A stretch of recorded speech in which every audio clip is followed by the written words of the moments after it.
Hello, good evening. Ngayon ay October 6, 2025, ang ating pang-14 na Ozempic Turok Journey. So, dalawa na lang para sa last pen. Ayun, start muna tayo sa ating Ozempic 0.25 milligrams.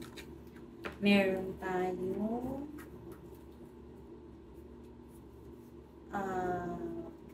tatlong needle. So, gagamitin natin yung isa. Ang matitira na lang ay dalawang needles. So, ayun. May ano pa tayo, dalawang weeks pa. Ayan siya. Okay. Remove yung lid or cover. Linisin ng alcohol swab or any cotton with alcohol, gano'n.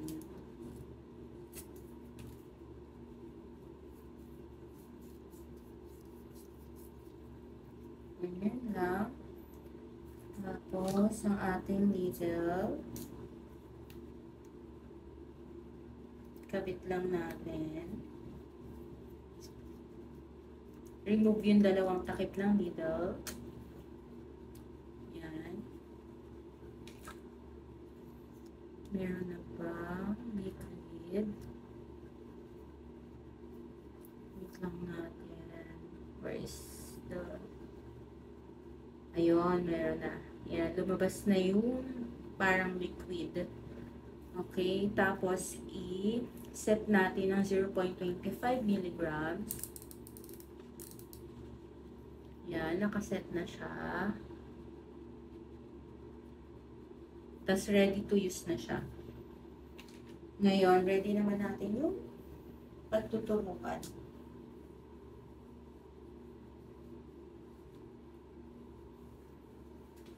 Hanap tayo ng mataba. Bago ko. Hirap na kasi.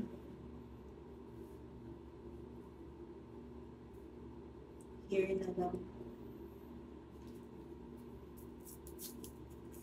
Linisin natin yung alcohol swab yung area na pagtuturukan.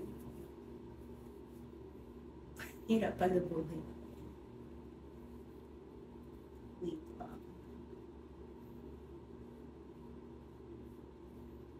Yan na. Okay, ready? Inhale.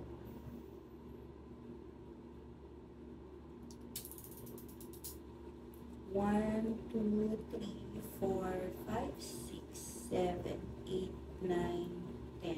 Up. Ayan. Okay. We're done sa ating pang-14 Ozempic Turok Journey. Balik natin yung cover na needle. Remove.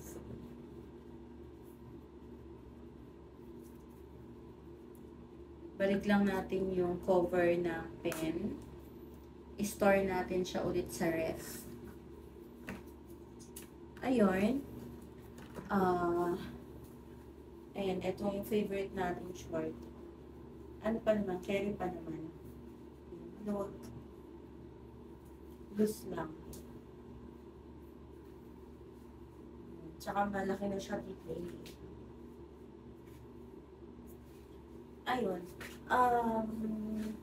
Yung ating timbang, kailan ba ako naglasema last?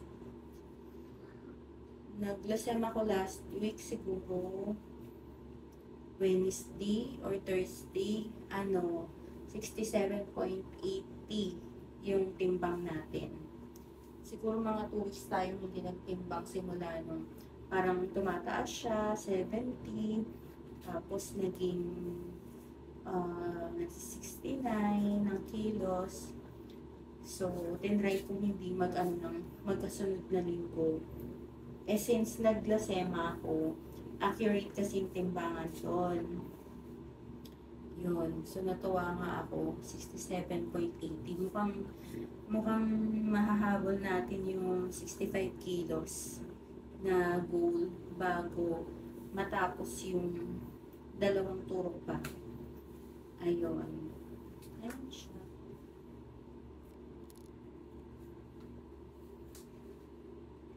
Yung braso na lang problema ko. Kailangan i-firm kasi ayan siya. Sad na siya.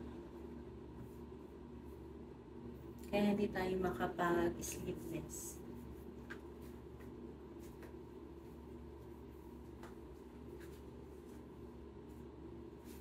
Hindi na tayo masyadong ma-charm. Ayun, yun nga. Bakit ba tayo nag-Ozempic? Dahil pinag-Ozempic tayo nito dahil meron tayong fatty liver, moderate to high risk. Hopefully, pag after ng pen, yung eto pang 4 na pen natin, pag nag-laboratory, nasa normal na sana siya. Ayun, basta ang secret, iwas sa bawal, pwedeng kumain ng kinikrave mong bawal, pero konti lang, wag naman sobra-sobra. Tapos, kailangan may exercise daily, at least 30 minutes, more on gulay, more on vegetables, bawal sa sweets, bawal ang carbs, or you can, less mo lang, kung hindi pa kaya totally tanggal.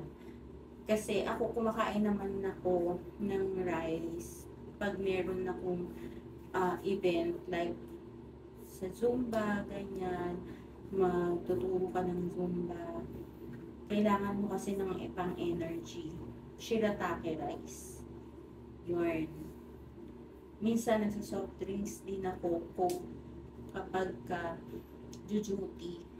Pero coke mismo lang. Nung araw lang na yun. Tapos the following days, babawin ko yan, wala na. Water, more on water. Tapos mag-exercise pa rin talaga. Ayun lang guys, eat healthy, balanced diet, exercise, basta disiplina lang sa food. Tsaka, hindi na rin ako ganong umiinom ng alak dahil mahalaga ang ating atay. Okay. Goodbye. Thank you.